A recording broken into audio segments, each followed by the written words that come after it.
Hello, ladies and gentlemen.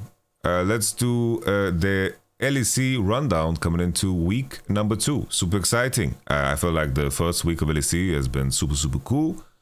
This was my tier list coming into it. Looking back at it, I think the main thing that was misplaced is just Team Heretics. I think Team Heretics definitely made a big jump. But the rest, I think we can make some adjustments here and there, but the majority of it, I think, was pretty fair. I think Team Heretics with the 3-0, you know, if I just open up another one, you know, fair play is fair play. I want to make 2 tier lists. So basically, the first tier list, I will make it based off of performance, right? If we only isolate the week 1 performance, I think that... it is very different week 1 performance to what my expectations are for the rest of the split. I think it's very important to highlight, while you gain a lot of information with the BO1s, don't get me wrong, I think also BO1 super weeks also bring out the worst in people. Well, not the worst in people, but worst in teams. I think that you get to see draft misreads, you get to see misplays that cost you games, and the level of intensity is rough, you know. It's definitely not something. I feel like all the 3 regular splits we've had, I feel like the gameplay level has been rather terrible. If I think back to spring and I think back to winter too, like I think that the easiest example to make, of course, is Mad Lions as an example, right? I think just in the super weeks, the level of gameplay in the LEC is very strange. But all in all, if I isolate the performance from what I saw in week 1, I would put G2 as my clear number 1. They threw a game against Mad Lions, but I think in terms of level of play, I think that they showcased something super good. I don't want to dwell too long on the week 1 gameplay portion, because I think the more interesting conversation is how we see the future. In terms of the other teams, I would put Fnatic and Mad Lions. I would put G2, Fnatic, Mad Lions. This would be my ordering. I would put Mad over G2. Even though Mad beat G2, I think that the quality of some of the Mad Lions victories were not the greatest in my mind. I think that G2's game against Fnatic, I think that was the highest level game that was played on the weekend. I think that they played a very controlled game. They played through bottom side super good, and they had very good maneuvering and understanding of their game position, and they really made the game very difficult for Fnatic to play with very few mistakes. I really liked seeing that. So G2 to me had the best weekend performance, even though they had a 2-1. Same thing for Fnatic. I think that in their wins, how they maneuvered around the static shift LB was super good. How they converted winning positions in mid to late game. Their play around bottom side was super good. Some inconsistencies from Razork, I'd say, and also Oscarinin had 2 very good Kesante games, but his multi game left a lot to desire, but at the same time, that draft was not so easy to play. Trimby and Noah have been a very pleasant surprise. Then I would follow up by putting Team Heretics 4th. I think in terms of performance, Team Heretics this weekend, their TP plays on bottom side. How they convert advantages that Jankos creates has been a very big step up for Team Heretics. I think that Flacket and Veteo do a lot more with what Jankos manages to generate. I think that's super good. I think that they do TP plays on bot lane, which is super nice. I think also Team Heretics has had very good reads when it comes to drafts. I think that's super good. Team Heretics have a good understanding of the patch, and the one thing that I feel like they are lacking is the level of finesse and cleanliness when it comes to the mid to late game. A lot of their games were quite sloppy in terms of conversion, whether it was team fights where Flacket missed positions, or maybe heavy missed positions. I still think how they got to those positions is okayish, and I think that they were the 4th best performing team on this weekend. Keep in mind, this is on the weekend, not what I think of the power levels. I think that Evi still, on his Sion gameplay, really needs to pay attention more to his teammates, and he's really giving the enemy team a lot of openings to actually come back into games. If we look at Team Heretics versus Vitality and isolate that game, they were in a very winning position. Wukong decided to level 3 gank mid and then gank bottom. And then the continuation was that Wukong, he was so far behind, Maokai got 6. Maokai opened through mid, they got mid prior, they dove bot, they got 2 kills, secured Drake, and Zeri was super far ahead, and then all of a sudden the game was finished. But instead of converting the game really easily, Sion, he just overstepped, he died when Kaiser was on the bot wave, and he overstepped super far, and then he overstepped again, up until the point where Vitality was 9k gold ahead. And then Vitality, of course, threw the game in a very similar fashion, where they tried to siege the bottom turret with a LeBlanc comp, where they queue in with Kaiser and walk forward with Gwen and Wukong to hit the turret. This was a disaster, and Team Heretics managed to pick up a victory off of that. I think Veteo and Flacket, I would say that they are definitely upgrades, but my main concern for Team Heretics is how they convert games later on in the position, and at the same time, what is the ceiling of Mercer and Evi, because currently I'm not so impressed. While I think Veteo and Flacket are definitely serviceable and also a step up from their predecessor. And next in line, this is where it gets so dirty, right? This gets so dirty. Like in terms of the performance, it's like looking at what we saw, right? It's like these group of teams, it was something else. So it's like Astralis played garbage. They played very poor. Very poor. They lost to LB one game, and then the next game they lost to like a BDS. That game against, it's like BDS's game against Astralis was one of the worst games ever, you know? It was truly something else. It's like Excel, I will put them last. And then probably like if I isolate their performances, it would be something like it's in this order probably. It's in this order probably. If I just isolate the week 1 performance, this would probably be the order. And BDS, even though they played a quite decent game on day 2, where they beat Koi in a very convincing fashion, I think that they had the most solid win out of all of the teams here, right? Out of all of the teams here that are 1 and 2, I think that BDS had the most solid win. I think Vitality's win was also pretty decent, and the fact that Vitality, they lost against Team Heretics. Why are we putting G2 on top? I already talked about G2. You can go back in the VOD, yeah? Obviously, it's already placed, so I'm not going to disrupt the flow for you, okay? You can go back into the VOD.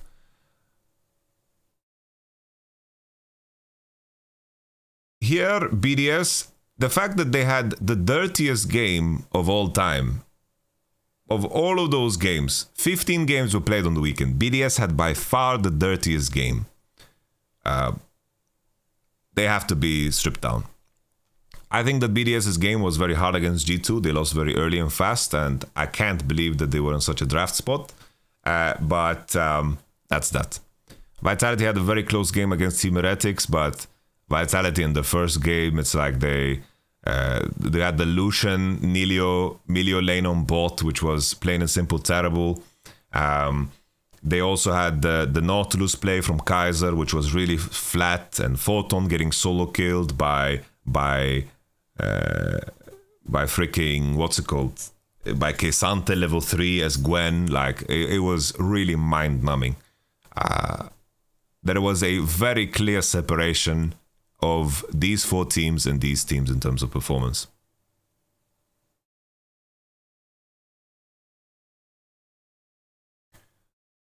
It's like, if we want to do something, it's like that, you know?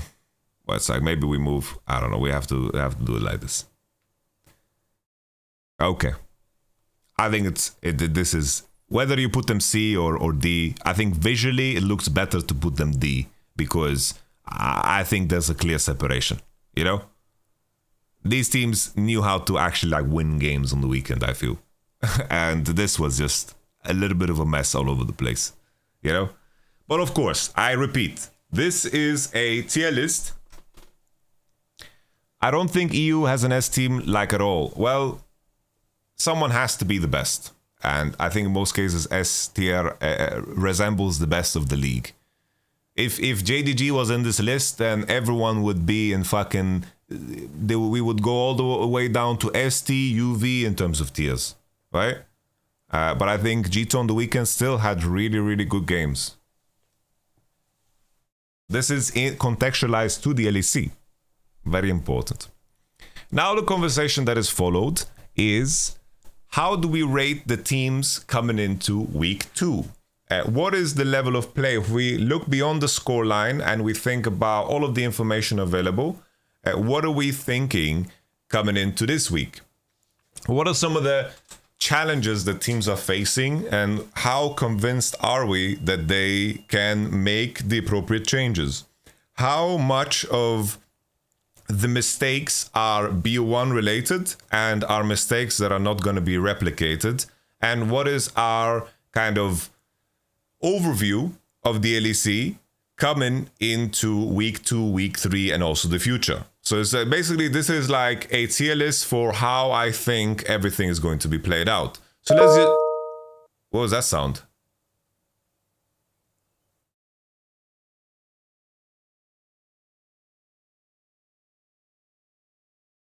Outlook. Email.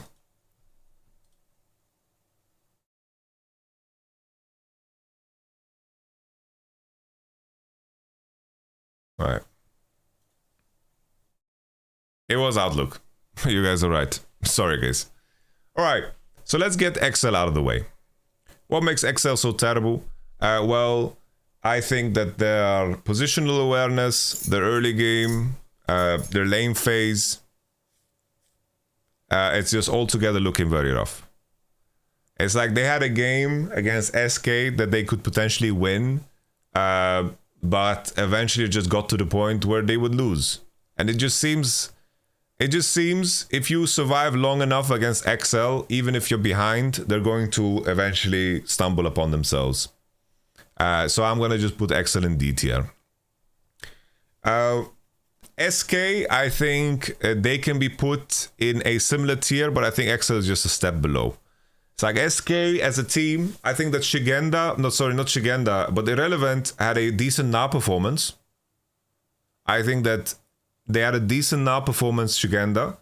But even in situations where they played Zeri Yumi, it seems like Exakick has kind of lost his instinct, and it seems like SK just have their confidence at an all-time low.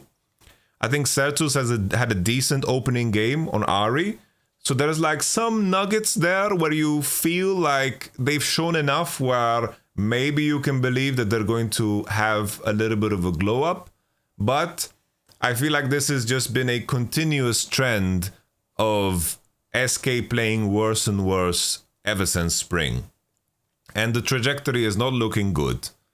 But at least if I compare SK to XL, I feel like, you know, maybe there's some room for them to figure out how to play the bot lane matchups. But I think here,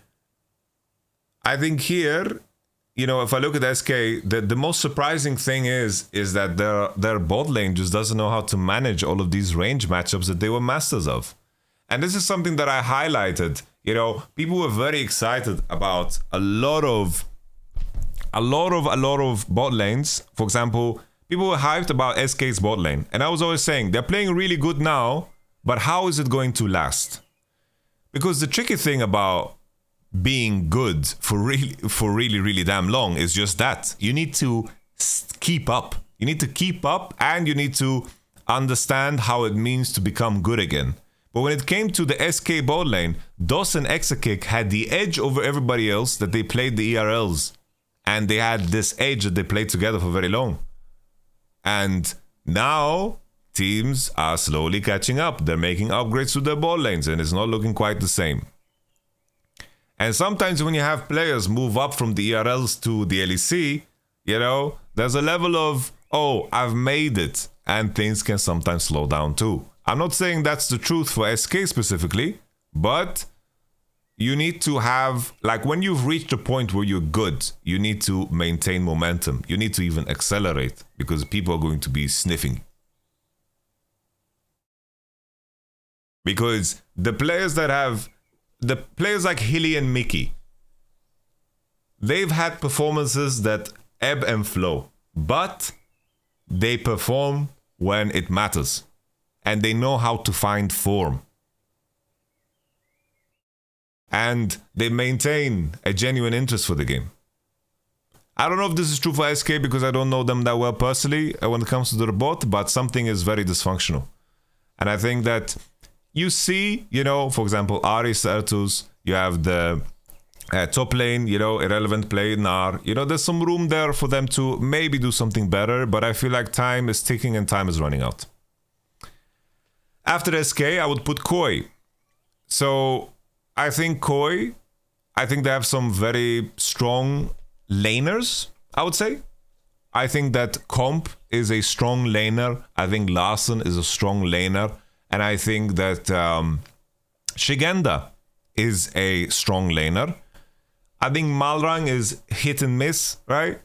I don't think much of Advien, and I think Koi really, really got the short end of the stick when it came to that trade, but they felt the need to make changes. But this is, art of the deal. This is definitely, Fnatic just upgraded big time. I think that the conversation of Trimby for Advien, like putting them in the same sentence, really, really doesn't make a lot of sense.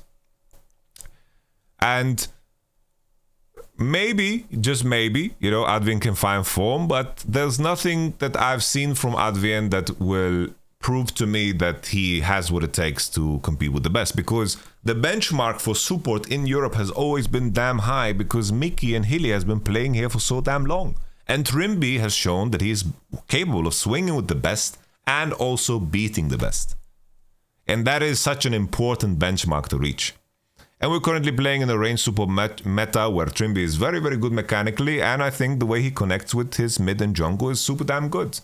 His lane phase together with Noah is really fucking deadly, and that's just a rough trade, but more Fnatic later. Koi, the biggest issue, even though they are coming through most early games even or ahead, I think the way they convert is just terrible. Just terrible. I think that they lack the instinct for looking for fights and looking for opportunities when they present themselves. And I think that playing against Koi, it seems like the teams that are playing against Koi, they're not playing with any pressure at all. I think the only two players with killer instinct on this team is Comp and Malrang. When I say killer instinct, it's just like looking for opportunities, punishing mistakes when they appear, and also understanding like spatial awareness, But when I look at Shigenda, Larsen, Advien, they are not looking for those opportunities, and I think they are playing roles where they really need to. And they're looking at Koi games, I see like, oh, they spotted one on side. They could have engaged here. They could have pressured here. The enemy is pushing forward too far. They could look to flash Q with Nocturnal, then they can go. But it's just not happening. So in terms of how they convert games, like even the game that they Koi won, right? Even the game that Koi won, it ended off at the back of Koi. Like basically, you have Koi against XL, and it just wins because eventually Xayah had full items and she just won the game. But even here, XL were in a position where they had 3 dakes ups and they could have potentially won the game if they were just slightly a little bit better, right? So this was just a terrible display, right? It's like if your only win is against XL, I think that tells a story. That tells the story of a weekend. But I'm not hype about Koi. We continue. Next team in line here, I think we can maybe jump up a little bit. Let's talk about G2. So G2 for me is S, and I think that they are a step above the rest of the league because even though Hansama has been kind of meh during MSI and some of the regular split of spring, I think that the game against Fnatic highlighted a lot of fucking class. I think that game was a very, very beautiful game of Aphelios Milio where they really, really put the pressure on Fnatic's bot lane. I think that G2 as a team, The main question always, if you look at their performance the last weekend, is, Caps, he went on his rendezvous. I think that Broken Blade, people target Caps for that game against Mad Lions, but I honestly think my man Broken Blade trolled way harder, by the way. If I highlight the two key moments in that game, G2 versus Mad. Now you can say that the ult was very bad of Caps in mid.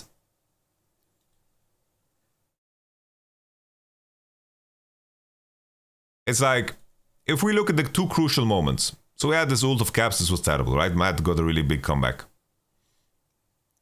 There was a moment in the game where I believe BB just straight up gets caught. This was a big swing too. It was like, already this moment, right? I'm not sure what BB is doing here, right? They're like posturing up, they want to finish the turret. Not sure what he's doing here. He's getting Q3'd and then he's just getting CC'd, charmed. He just dies for free, right? And then here, of course, G2 should back off. But Caps is like, I'm committed to my bit here. I just want to fucking do this play. And G2's bot lane didn't posture enough up for it. I don't think they can win, right? And then later there's this moment where in preparation for Nash, all they need to do is just take the path through river, right? They need to just take the path through river, but pay attention to what BB does here, and this also opens up the game, right? And I don't think, all of the blame is solely on Caps. I just wanted to highlight this, And because this, of course, Mad Lions convert this to a national, and then all of a sudden, the scaling of the game, really, really, opens up the game for questioning, He could have gotten out, he could have flashed, he could have played better, This could have been better, of course. I just want to highlight this because a lot of people give Caps shit. Nevertheless, back to the tier list. It's like people are saying, oh, no one deserves to be an S. Well, the thing is, it's contextualized. It's contextualized to the league. The context is the league, right? And the level of the league. So having someone in S in the context of the league makes sense. That's the last time I'm going to explain that. So, G2, I think in terms of macro, in terms of play around bot, play around mid jungle, fight selection, fight awareness, I think that they are a step ahead of everybody else. And I think this level of play is going to win out in the long run. I still think, even though Mad Lions beat them last split, I still believe that G2 was, on paper, the strongest team. They lost against Mad Lions fair and square. Mad Lions had a very good meta read, but replay that BO5, and I think that G2 still has good chances of winning that, right? Mad Lions won it fair and square. They had very good draft preparation. They won the game out in a very grueling BO5 5 games. Respect. But I still think G2 at the end of the day is a better team. Same way, I imagine T1 versus DRX. DRX beat them out. I think if they replayed the best of 5 maybe a couple of times, if you remove the human factor, meaning like fatigue, let's say we just have a time machine and they go back and they replay the series. I think that T1 still, is the stronger team. But form on the day matters, preparation on the day matters, and these are elements that are very important in competitive play, right? So I'm not saying that Mad Lions win is fraudulent because they won fair and square. I'm just saying in terms of team quality, I think G2 stands above, right? Next in line, I would say Mad Lions. I think Mad Lions here, in a meta where how your AD carry postures and how your AD carry creates space, I think that Kazi does so well. I think that Hilly and Elioya, how they pressure around mid is super strong. I think they have good individual players. My concern about Mad Lions is that their level of pursuit for the maximum, they stumble and fall, right? There was moments where, like this highlight moment of Kazi, the only reason that highlight moment from Kazi happened was because Koi invited it and misplayed the fight, right? So it's like Kazi mechanically played super well, and they have players that play situations out mechanically super well, but I just don't think that this is going to do well in the long run, because Mad Lions don't find themselves in great situations in terms of how they set up fights and how they push around mid waves and how they pay attention to each other. I think that leaves open, there's a lot of room there for teams to punish.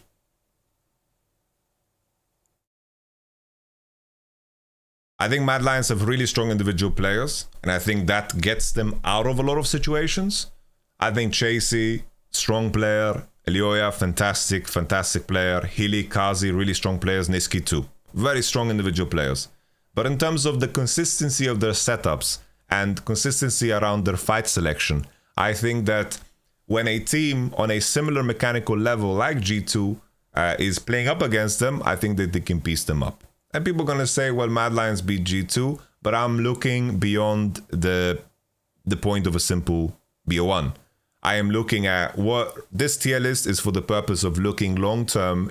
When we are looking at the strength of the league, with the information we have all year long in terms of what we've collected, what can we say about these teams? You know, that's where I'm at. Right next to Mad Lions, I would put Fnatic. I think my main concern for Fnatic has been Oscarinin, but I think that he had played very strong 2 K'Sante games. I think that Oscarinin and also Razork are quite inconsistent in their performance. But I think that they made such a massive upgrade in bot lane that a lot of that can be covered and hidden. And I think that there's moments where Razork and Oscarinin show brilliance, so the potential is there. I think that the upside is very high for Oscarinin, while Razork has kind of, settled himself in this identity of what he is as a player. He is quite inconsistent, has very high highs and very low lows. That's Razork, right? While Oscarinin is still playing his second split. And I think that as an opening weekend, the Malphite game was very, very hard to play, in my opinion. Very, very hard Malphite game to play. I'll just show it for you guys, right? Like here, of course, I think, if I look at this draft, the fact that the enemy gets K'Sante for 5, I think shouldn't be allowed. You don't pick Wukong as an example. You pick Malphite on 5 into Milio Aphelios that's going to buy Gale Force. So it's like Malphite only thrives if there's going to be imbalances in the game, but you're playing Viego Nami very, very weak together. No one can really create space for Viego, and you would much rather have K'Sante yourself in this game or ban K'Sante, right? So this is very strange. It's like here they banned Kalista, they just did a throwaway ban. They wanted to set up a case where Milio is traded for Nico. So they thought in a case where they first pick Nico here, G2, they go Lucian, Lucian Milio as an example, or Milio, maybe they were scared of Kalista Nautilus as an angle. They played a lot of Kalista in the past, maybe this is a read and they have a throwaway ban because they want to set up Milio Nico trade, right? So they went Lucian Nami, and the fact that the 4-5 here is just far superior for G2. Keep in mind they got K'Sante Ahri. These are champions that are considered like A+ tier in the 4-5.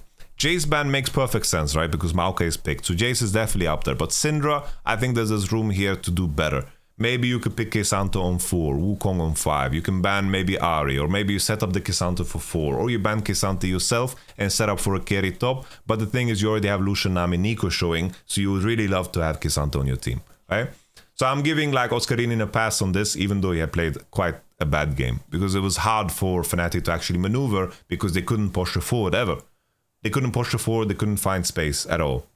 And if Lucian Nami wants to create space with culling, K'Sante would just eat it with his W, right? Very tough game for Fnatic to play after they fell behind after the early game, right? So, I'm talking about Fnatic. I think that Humanoid is a really, really strong player. I think that even in spring, he was really fucking good. I considered putting him in my top 3. I think individually, he's a massively insane player. I think he had one of the best LeBlanc static ship performances. I think that individually, he's amazing. I think Noah and Trimby individually amazing. And I think just based off those 3, I think that Fnatic is a very strong force to be reckoned with, because I think that these 3 players are going to be able to beat out in certain games the best of the best in the league. And I think that's a massive plus. Razork, Oscarinin, quite inconsistent. When Razork hits well, I think that he performs super, super good. Oscarinin has more time to prove himself, and I am giving him a big plus because of the 2K Santa games, because those were really, really good games. And I think that Fnatic kind of hurt themselves with their chances here against G2. So Fnatic looks a lot better. Now the next team in line, I would put Team Heretics here on B. I might put someone ahead of them, honestly.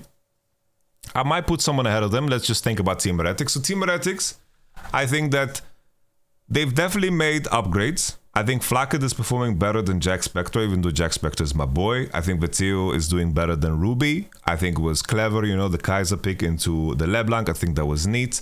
It was a steal win against Vitality. The game against... like the game that they played on opening day was a very sloppy one. You guys remember this one.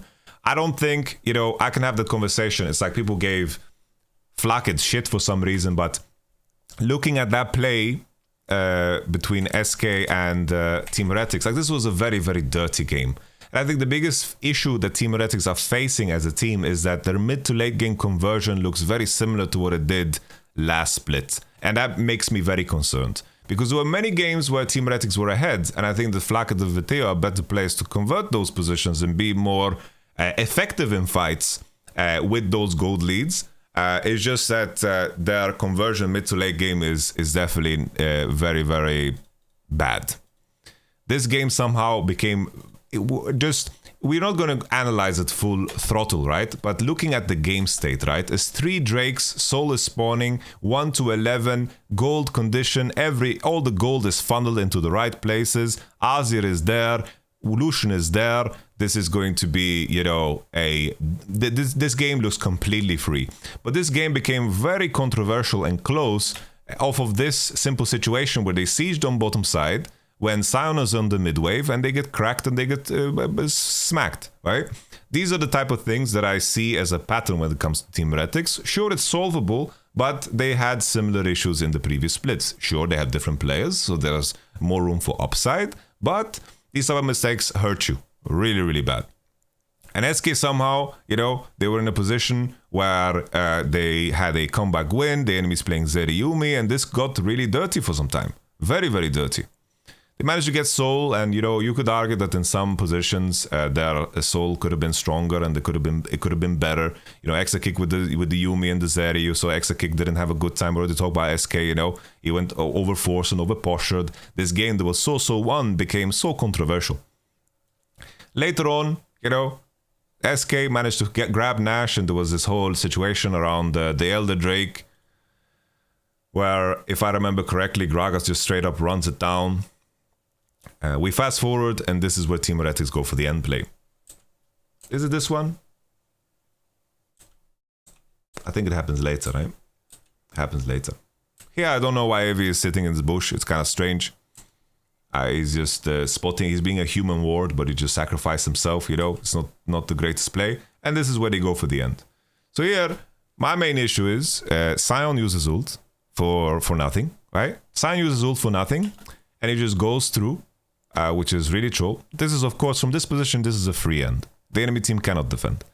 If Evi does the ball special and he crashes into the turret, instead of like giving his life here to Kha'Zix, as he will here on the side. Like here, Evi is just... Why is Evi fighting this guy? I don't understand. This is like the first big mistake. They could just be hitting. Here, the Everfrost lands, and I think this is something that could have been dashed, right? So it's like, in regards to how everybody played here, I think also Jankos probably goes too deep. I think he could just buy time. Because Jankos just kind of dies dry for no reason at all. I don't think it's necessary. It's like Mercer as well. I don't understand how Mercer dies. He just gets charmed. Like, this is all... It's like people gave Flacket shit. But looking at how his 3 teammates played too, like everyone really choked the situation, let's be honest. It's like Evi could have done the ball special and not die for free to Kha'Zix. And then Wukong, like Milio can just stand behind minions and buff his teammates and stay alive, right? This would have made a big difference. Wukong, in terms of his W usage, could have also been better. Instead, they went to try to kill the Kazakhs here, right? They had a big enough wave to defend it, and if Sion just bow special into the turret there with the wave, and then they just, defend the wave with their bodies, would have been a lot better. But Fnatic got a lot of shit for this, but in honesty, it's like, maybe Fnatic could improve his position there with the Everfrost and how he dashes here forward, right? On Certus was really troll, but all in all, like, it's like, it is what it is, you know? It's just the fact that he dashes into a charm, it looks pretty bad. But looking at this, right? Looking at this situation, people, like, everyone kind of played it bad.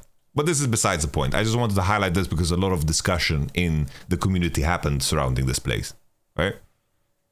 A lot of discussion was happening around this play. Even if he kills Ari, it won't make a difference because Zeri spawns, right? At least that's how it looks like, right? Let's say he kills Ari, right? Actually, Zeri doesn't spawn on time. It could have been the difference maker. Yeah. It is unlucky that he doesn't crit. But he does crit. He did crit. You guys in chat are telling me he didn't crit. But this is a crit. It's just that he dashed into a charm. What do you mean not the first hit? These are 2 crits.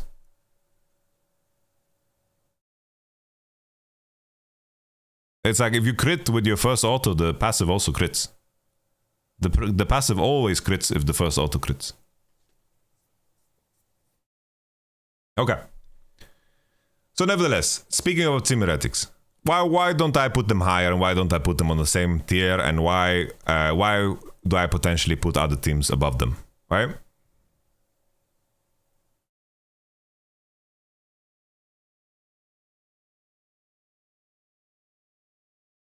Team Heretics, good TP plays, good draft understanding, good early games.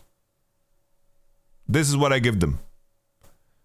Their conversion mid to late game, they're gonna lose games over this. In terms of their position in the league right now, starting 3-0 is a fantastic position. They're gonna almost guaranteed make it to the next phase, based on what we see in the other leagues. But I don't see a world where they're going to beat teams above them in BO3s. And I think that there's teams left here still that I would rate as a better candidate to go further.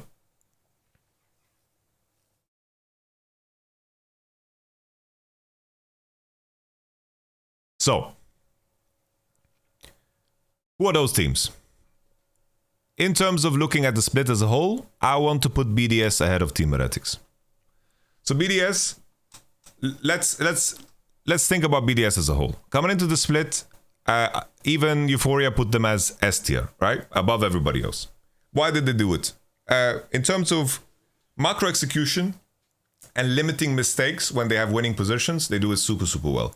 What is it that BDS does so well is that they play around bottom side super good and they stabilize other lanes. And then when AD carries ahead in the game, they stabilize the whole game, play around objectives super, super well, and they have good fight selection, right? Good fight selection. This weekend, right? If we look at their games this weekend, they had the first game against G2 where they completely grief draft. For some reason, they banned Gragas Poppy when enemy is Lucian, Nami, Maokai, and they get Jace Renekton 4-5. That is complete dog shit. It's like you get Jace. It's been such a long time since I saw Lucian, Nami, Maokai, Jace on the same team, because usually if you pick, let's say you pick Jace, Maokai 1, 2, 3, never you get Lucian, Nami 4-5. If you pick Maokai, Lucian, Nami 1, 2, 3, you never get Jace. So this game was lost very early on and BDS bled through and G2 just stomped them, right? It is what it is. Second game that they played, very strong macro game. They get an Olaf angle. They make this play on bottom side. Adam gets solo killed in this one, and it looked quite bad, right? But then they managed to get a good swing back. Zeri Lulu was in good conditions, and then they controlled the game and won, right? So we continue. And then finally, BDS versus Astralis. I mentioned already, this is probably one of the worst games I've seen in LEC history. One of the worst games. And I'm going to highlight why, if you just want to get looped in. Astralis versus, what are the name? BDS. Let me just show you why. because it's too funny. It's just too funny. So you have this situation where they are late invading. So let's just look at the whole sequence. So they are late invading the Raptors. So first and foremost, Shio doesn't skill E to just kill Sejuani, which would have been nice. They could just kill Seju here, right, with E. And additionally, like, he can let his barrel simmer, and then he can just pop it, right, for the one shot. Instead, he loses the small Raptors, whatever. Now Nuke needs to take the long path, but he decides to take the melee path against Yasuo. He sees him walking into the bush. This is complete troll. Complete troll against lethal tempo Yasuo. You don't even see people do shit like this in solo queue. Now Adam is like, okay, I'm gonna save you, buddy. Which is complete troll too, because he shares XP and additionally gives up top completely. Right? So he gives up top completely. And now he's fighting against his lethal tempo when his Nico only has E, and he's just... Leader is just tethering and keeping lethal tempo stack on by hitting him. He's just spacing Adam. And somehow, they just lost the game in 2 minutes. Additionally, Younghoon is completely smurfing out of his mind on the Blitzcrank, of course. And then additionally here, okay, Adam TP's back top. He has an additional potion. He's playing against Flash Ignite. Sejuani now is pathing into top, gets spotted on a ward. There was a Ghost Sporo, right? Ghost Sporo. So they know Sejuani is into top side, and for some reason Shio doesn't understand that top is gonna get dove. So here Gragas gets spotted on a ward, and this level 2 Renekton dies with no TP. He tries to flash, and then he's dead. And now all of a sudden, this was the worst 3-minute sequence that we've ever seen from a team. Like, it was terrible. Another thing that I wanted to highlight is this Nico bought a Lost Chapter. So I've seen this twice now, because I saw this in the LCS too. Bought a Lost Chapter and then sold it to buy an alternator. Minus 300 Gs, baby. The tax authorities came down hard on Nico. And all in all, this was a terrible game. Terrible game. Astralis got a steal. But I have to look at the body of work of BDS. What is the main concern currently about BDS? I honestly have to say, I think Nuke is playing how Nuke plays. I haven't seen him as a high-end player, right? Currently, I think the performance of Adam was very lacking. Ever since we saw the BO5 against Mad, I think that Adam's performance really needs to be better. He got solo kill on his Olaf against K'Sante, and then he got 2 random kills in the game, killing Aphelios. That's it is what it is, right? His Renekton game, sure. Like, he went on mid, he made a silly decision, and then he got fucked in the game because no one wanted to defend the dive. It is what it is. I don't know how much I can blame him for that. But it's just the fact that he is on mid-wave there, making that decision is just crazy. Shio as well, I think Shio is also not performing well. He's not that force of consistency, and he's not converting the bot lane states into winning games. And this is what BDS need to find again, right? And I think that they will. I truly believe that they will. So I think that BDS, in terms of a long-term trajectory, I would put BDS higher than Team Heretics. I still think that Labrov and Crowny are very strong players. And I think that if Shio, once again, they find that identity that they had in the previous split, which is very plausible, I think that BDS will do well again. But Adam's performance, Shio's performance, I believe that they can do much, much better than they did in week 1. And Nuke, I think, is just Nuke, He plays 2 champions, 3 champions, and just skates by, because all the action is around the other members in the team. This is where it gets a little bit harder, because I think it's weird, because Astralis' biggest blessing this split is the fact that there's so many shit teams. I think that Astralis will completely be freed when 1312 lands. I think Astralis playing ranged champions is very bad. Like, I think Younghoon is an absolute beast. Like, we saw him on Blitzcrank. He's an absolute beast when he's stepping into mid, he's connecting with his jungle, and they're playing champions that actively want to fight. But right now, you have to play Milio, you have to play whatever. There won't be, I know that there won't be 13.2 in LCS, but the patch, it's not like 13.2 is deleted when they play on 13.3. It's the significance of 13.2. Because it nerfs all of the range supports pretty fucking hard. 13.2 ties into 13.3 and 13.4, right? It's a part of the game forever. So, Astralis just need to survive to that point. In the game that they won, right?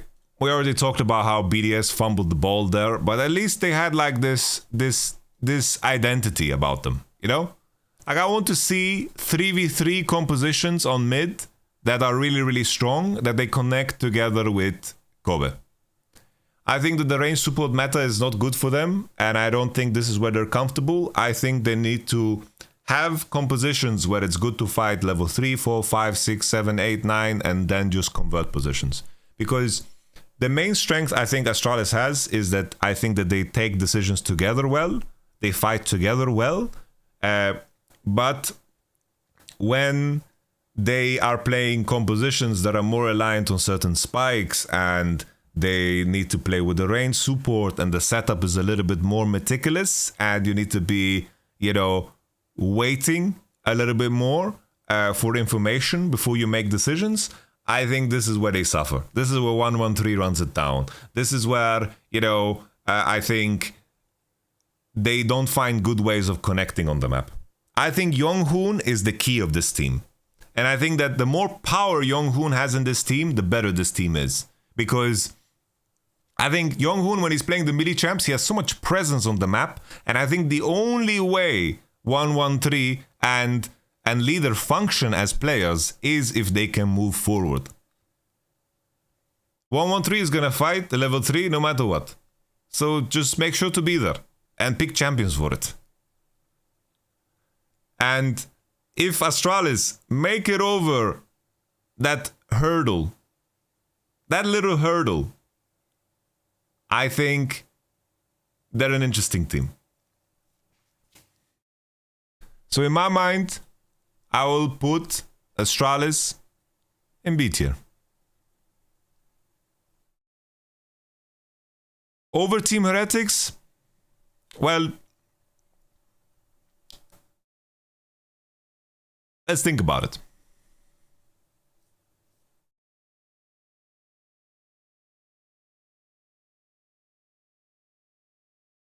Additionally now, Vitality. I think at this point, it's like Vitality has been regular split kings, right? Why have they been regular split kings in previous seasons? Let's just take a look, right? I'm just going to show you guys that they have been regular split kings. Even with Neon. Even with Neon. No flame towards Neon. I'm just saying, even with Neon, this was the case. So let's see winter season. What did Vitality end? They ended up first place, 7-2. Right? 7-2. With Neon. Right? Spring season. 6-3. You know? They did fairly decent in the regular split. Right? This is serviceable. This is respectable. They threw a 10k gold lead against Team BDS. But the main thing here, right, coming into this split, is that now all of the things that were the upside of the previous regular split, they were kind of hidden. I didn't see them at all in this week. I think the main issue is, I think that this team is so uncoordinated in terms of their decisions on the map, and also so uncoordinated in terms of how they fight. I think that the best example that we can give is Team Heretics versus Vitality. I guess this is such a great example of concerns. So, take a look at this bot side fight, where Photon is in the bush. Let's just find this moment. I think it's earlier in the game, sorry.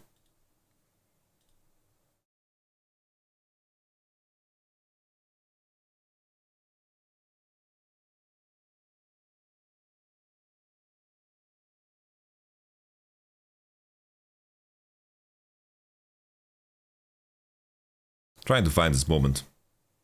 Maybe it already happened. Here. Here it is. The Heretic didn't end after, because Vitality actually won this fight. So basically Photon, right, he has this beautiful position, and he mistimes this engage altogether. So Photon goes, and then Photon goes out, and this is the moment where Perks W's into the Maokai ult, which is really troll. And now Bo is also turning around and going in. And it's like, just looking at the movement of everybody else as everyone's like walking out of a clown car into this fiesta of a fight, you can see that there is a clear lack of incohesion. This entire time, I'm playing Aphelios here. I'm fucking feeling so grieved because I don't know how the fuck I'm supposed to fight this fight. I don't have no clue. No, I don't understand. And then here it's like, oh, Kaiser's holding a spell, and then Kaiser gives a little gift, right? It's like Kaiser walks forward way too far, and then she gets Nautilus ulted. Like here, she gets one shot, and Upset goes, and Photon comes back. But obviously, I'm not judging this based off of one example. I'm just showing you guys an example.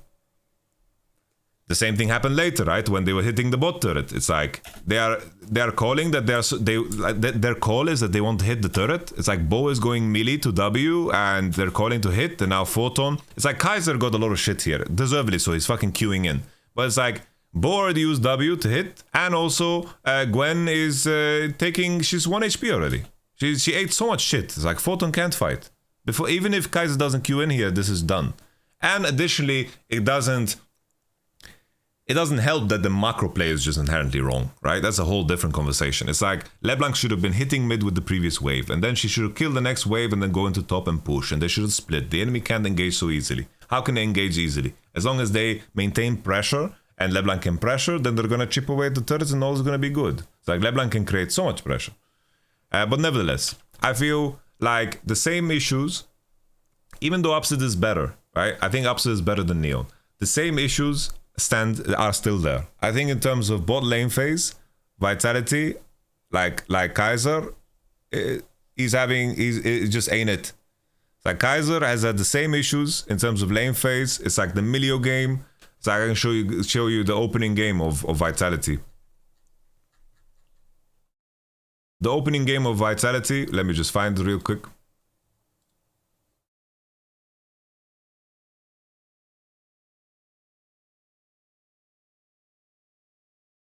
Not this one.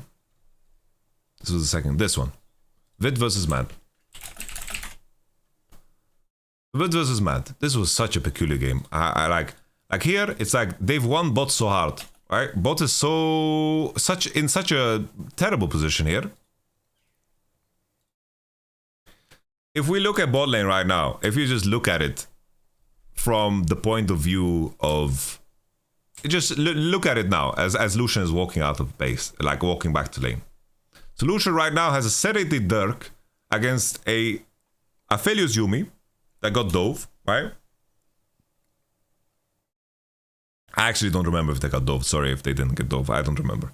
But here, the game is practically lost. But then it's like the fumble here. It's like, first, this Q is terrible from Kaiser. It's fucking terrible. Really bad. And Lucianami, he's dashing forward and Milio's not using his spells. What is Kaiser doing? Why is he not using his spells? It's a Serrated Dirk versus Doran's Blade. He's not using his spells. What is this, man? Oh my goodness, what is this trade? First the Ankara messes like shit. And then he should be pushing forward now because, guys, they're gonna annihilate him. He just needs to press W and like fight with his Lucian, and they're gonna burn a summoner here. And this is like horrible. It's like right now, bot lane laning is way too fucking important in the meta. Way too important. And even in situations where they put Kaiser on comfort, on Nautilus for example, he's not performing either, right? Teams are, how do they die? Well, Upset just kind of runs it down after this. He just kind of fucking runs it down. Like here, Kaiser obviously has no spells, and then he like is walking forward to fight. I don't know what the fuck this is. It's like here, like Upset just dies. Like this is just grief. He had enough. He just had enough. Emilio clearly has cooldowns here. So, my point is, right?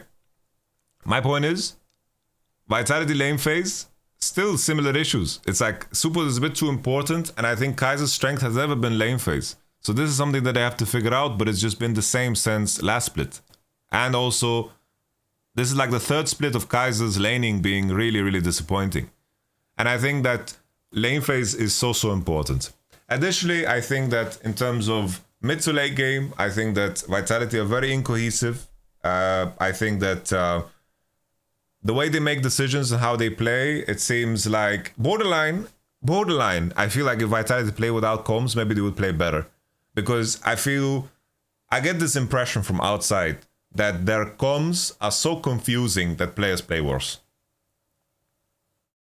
That is my impression.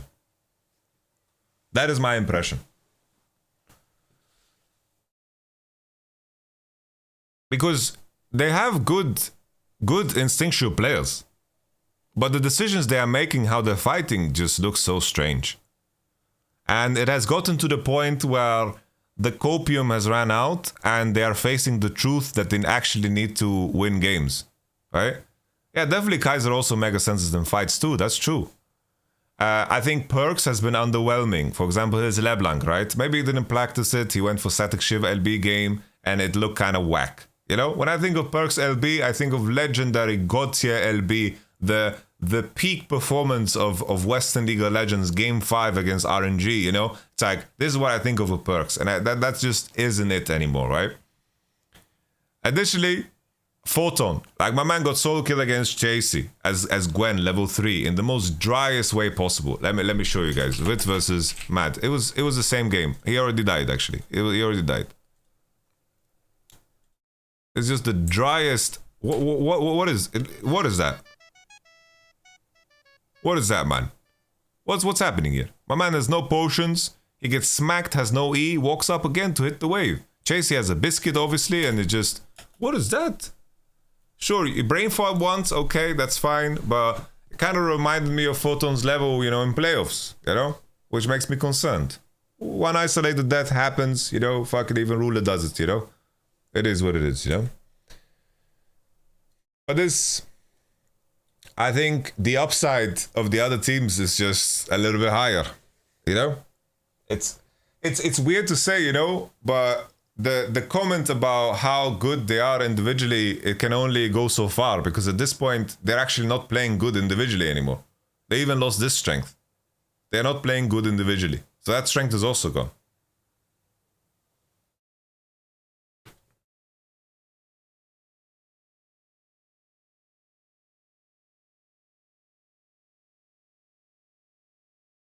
I think in the long term as well, like, if Astralis gets through this patch, I can see Astralis overtaking Team Heretics.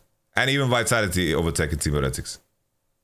I think that some of these teams will find peace and grace through, like, they will find a lot of freedom after 30.12.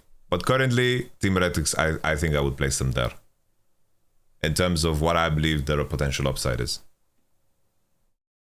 What are your thoughts on Vitality coaching? I feel like the team cohesion has gotten worse through the year, and I still feel the coaches should be to blame. Maybe. You know, I can't really tell. All I know is the last time I was in Vitality, I always made playoffs, and I also made Worlds for the first time ever with one of the cheapest rosters of all time. And that cheapest rosters was filled with gangsters. It was Jizuke, Jack Troll, Attila, Kikis, Gilius. It was a good time. For 2 years straight after I lost my job at Vitality, for 2 years straight, they didn't make playoffs, and they only made playoffs once. And that time, they ran into me, and I beat them out of playoffs in the first round. And then, super roster after super roster. Nah, I'm kidding. I'm on good terms with Team Vitality. I have a lot of love for Vitality because, you know, in the end, it's like some of my best memories in life I did and created in Vitality. And I'm so happy and honored that they believed in me and the idea I had for the Vitality roster back then, you know? Because back then, you know, like, they wanted me to pick up, like, the classics, you know? The Odoamne, the Kasing, the Xerxes. They wanted me to pretty much create the Splice roster of that year. And then I walked into the room, I said, why should we make a roster of players that have consistently lost against the players that... Like, they've lost against the players that we want to beat. Let's take some risks. Let's be bold. Let's fucking take a chance at these personalities in this group. And let's create, you know, something that is going to be dangerous and different. Currently, we cannot buy our caps. We cannot buy our perks. What do? We try to create a new one, you know? What should Vitality do currently? I think they need to simplify. They need to simplify.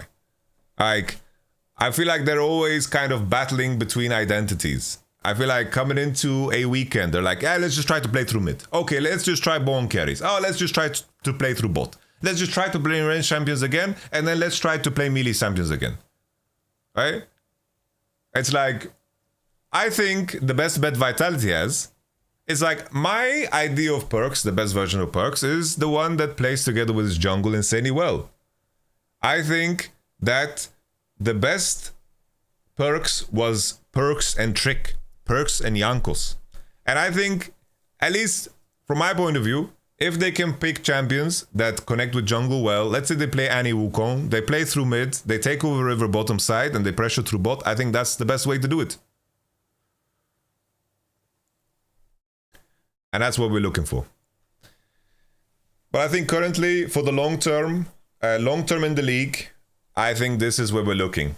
I can see a world where these two teams have higher upside than Team Heretics, but I have currently my faith and stock in these two teams is quite low, very low.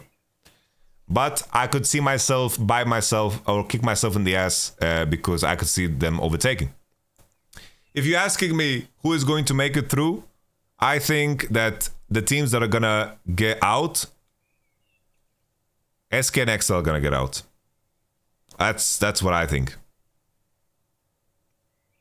SK and XL out.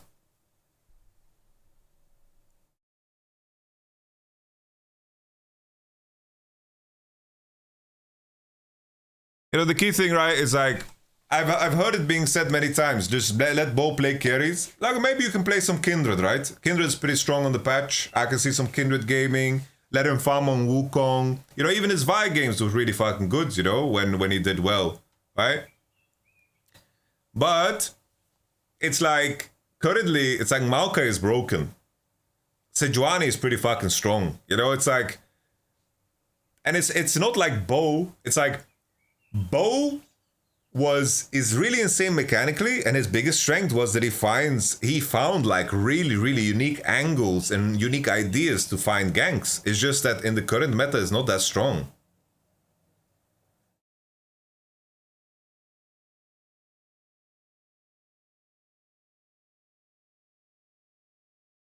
They're not playing on the lane Lee buff patch. That's 13-13. Didn't people mention that XL are scrim beasts? Maybe they do a turnaround, maybe. But I like scrim info is scrim info. You know, if I'm wrong, that's okay. I honestly think last split Ruby played better than Evi. So there's that. Photon can't play tanks. It's also a big problem. That is true, yeah.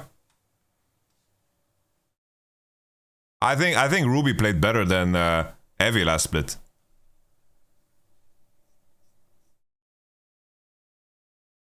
Is Evi the worst player in LEC right now? I'm not so sure.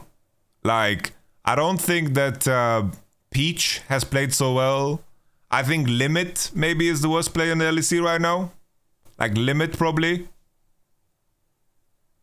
Yeah. Keep in mind, Evi, I will give props to Evi when it's due, right? I think Evi, so first and foremost, it's like, I have the utmost respect for Evi, uprooting his whole life in Japan while married, having a very comfortable life in Japan, being the GOAT of LJL, making good money, I'm sure, and winning splits after splits, right? And he uprooted all of that to come to fucking Berlin, okay? I have my utmost respect for that. I was very excited for Evi's arrival, you know? I was very excited for Evi's arrival. I like the thumbs up shtick, right? In the terms of his play, it hasn't been that great. His body of work in Europe is not great. It really isn't great. If we look at the last weekend, I think his Renekton game was the best game he's had all year long. This whole year, his Renekton game, day 2, was really, really good. But his Sion performances, it's like, I said on the co-view, and I was called an Evi hater, I was like, Vitality just need to wait for the Evi gift, because Santa Claus is coming. And then eventually he just ran it down and made the whole game hard. For no reason at all.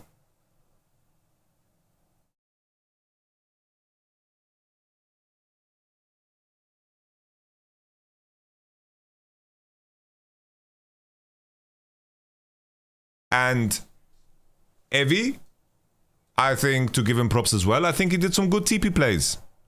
Some good TP plays. I'll just show the Evi gift, okay? So keep in mind here. Keep in mind the condition of the game, okay? Zeri's 2 core, Kaiser's 2 core. They have 2 Drakes, really strong Drakes. They're in a really good position to win this game. What on earth is this? So Kaiser goes bot, and they are seeing 4 people on the map, and they spot LB2. Here, I think Kaiser should push one more. She has static shift for a fucking reason, right? Unless she thinks that she's gonna get killed by Gwen, which I think is unlikely, right? So here, I don't know where Evi's going. Where is he going? Where's he going? Where's he going? Where's he going? Where's he going right now? Where's he going? I don't know where he's going. And all of a sudden, Vitality get a dream fight, and Kaiser's nowhere to be found. She was on bow wave. And this just feels terrible. Right? And then there's a fight continuation, and then Mercer flashes into this hook. He just flashes into it.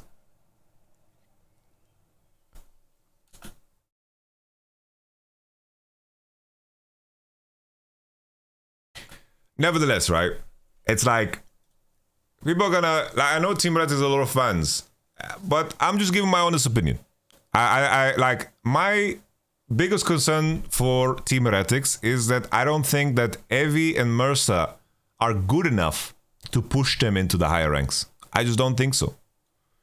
And I think Team Heretics' biggest gain was not necessarily that they only made upgrades, because they did make upgrades, but it's like the rest of the field is looking fucking bad.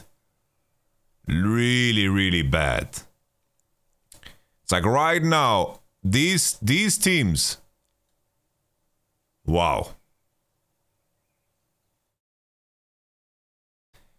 When it comes to Team Heretics, I just can't imagine Mercer and Evi being strong enough players to break through. They need to show me a lot more to convince me. And that's the beauty of all this, right?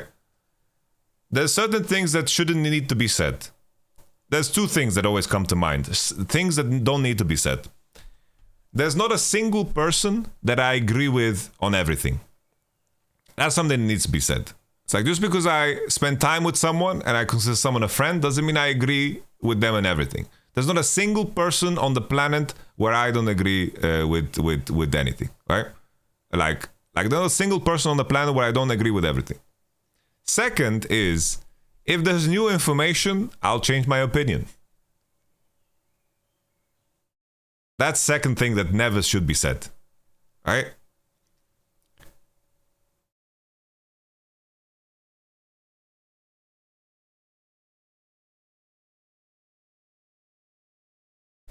Let's do the predictions, guys.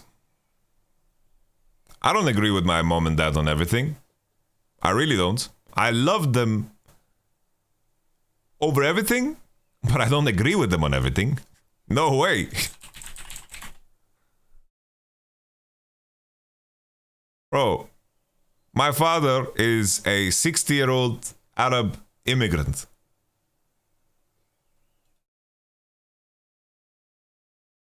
Let's do some predictions. My mother's favorite player is Huni. Every time she just talks about Huni. Let's do some predictions, ladies and gentlemen. First match of the day. Keep in mind all of the information we already covered. Team BDS beats SK Gaming. Team Heretics should beat XL 4-0. That's gonna look very pretty. Fnatic versus Koi. Koi should get deleted. G2 versus Team Vitality. I think Vitality should get deleted. Astralis versus Mad Lions. I think that Mad Lions should delete them. The key thing here about Astralis, right, is that I think that they are the most awkward team in the league. And I think in the right circumstances, they can be baby OMG. And I think that they can maybe cause an upset. Like, in this tier list, out of the teams that can potentially, like, edge in and, like, upset the others, I think that Astralis is, like, their floor is so low, but their ceiling is also pretty decently high. But they need to activate their inner southpaw and swing, you know, and make it awkward. We continue. XL versus Team BDS. XL, they just put them early games because, you know, this is when people settle in and they put the juicier games later on the day. So XL versus Team BDS with full Team BDS on this side. Astralis versus Team Vitality. This is a banger matchup, honestly. This is a banger matchup. I think that Astralis has a lot of leeway here. Because I think that if Milio, it's like Team Vitality don't want to play Milio, they don't want to play Yuumi. I think that Astralis has room here to play a game where Younghoon will excel. I'm telling you guys, is it a good draft to Younghoon? Then I think Astralis can win. Because Younghoon is the key. He's the key to all of the Astralis woes. So I'm gonna go Team Astralis here. I'm gonna go Team Astralis here. Team Heretics versus Koi. Honestly, I'll go Team Heretics. I will go Team Heretics. Team Heretics, the matchups they've had so far is kind of mad. They might just be 5-0, guys. They might just be 5-0 based on the matchups that are coming up. And then G2 is going to beat SK, and then Fnatic versus Mad Lions, an absolute banger. Absolute bangaroo. I am going to say... I'm going to say Mad Lions. I'm going to say Mad Lions. I think that they have a bot lane that can compete with them, and I think that Fnatic need a little bit more time to mesh. I think that if Razork has a fantastic game, I think that Fnatic can keep up with the pacing of Mad Lions, but right now, I don't feel fully comfortable committing to trusting Razork and Oscarinin to be solid enough to beat Mad Lions. Because I think Mad Lions, they have so much experience together. Like, they are ready to get dirty. And also... Humanoid playing at 22, he's a bit nerfed here, guys. He's a bit nerfed here, I'm not gonna lie. He's a bit nerfed at 22 o'clock. He's gonna be whining. I'm telling you that. We continue. Team BDS versus Team Heretics. I think this one could be close. But based on my logic from before, I think that Team BDS will take this one. Mad Lions versus XL. XL is just free food. G2 versus Astralis. I think G2 is going to win that one. And then SK versus Koi. I think Koi is going to win that one. And then finally, Fnatic is going to beat Team Vitality. These are my predictions. And this is saying without seeing the first opening day. So things can, of course, change. Because we are very, very smart people. If there's new information, we are going to change our opinion. Because that's what we're doing. We're gathering information. Our opinion is... depending on, you know, the opinion of it all. Keep in mind, strength of schedule is really real, you know? It's really, like, a very important thing. It's like Vitality are playing Fnatic and G2 this week, right?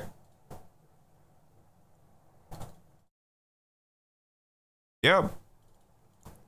I wasn't so high. Like, this was my tier list, right? I put Vitality 5th. And they managed to disappoint even me. This was my tier list at the beginning of the split, right? And Team Heretics, I put them way too low. For sure.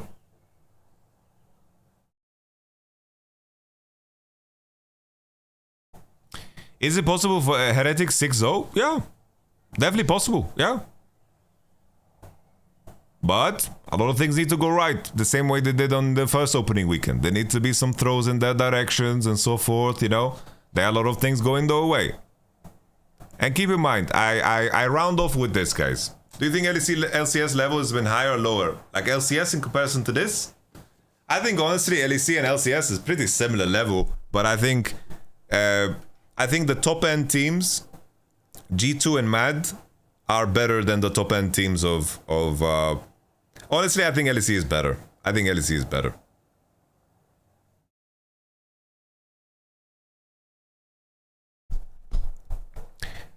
Something that I wanted to highlight as my closing words.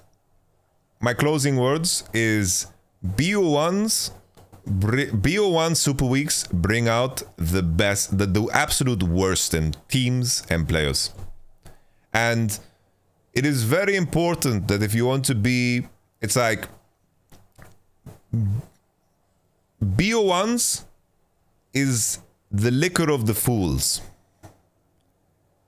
You have to zoom out, and if you zoom out, it becomes the food for the wise.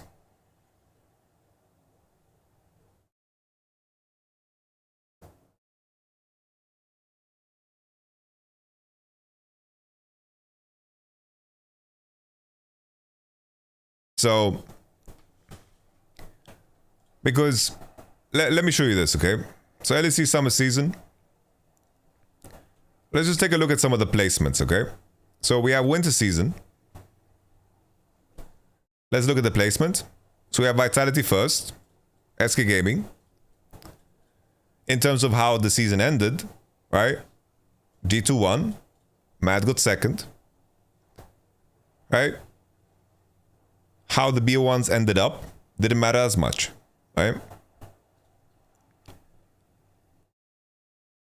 Spring season. Astralis up here, right? Mad Lions all the way down here, and they won the league, right? Sure, you could say Mad Lions is an outlier, but I think with the information that is present, I think most of the time BO1s can create a very false image of things, right? And just be careful. Not be careful, but pay attention. Pay attention. And don't let the results fool you.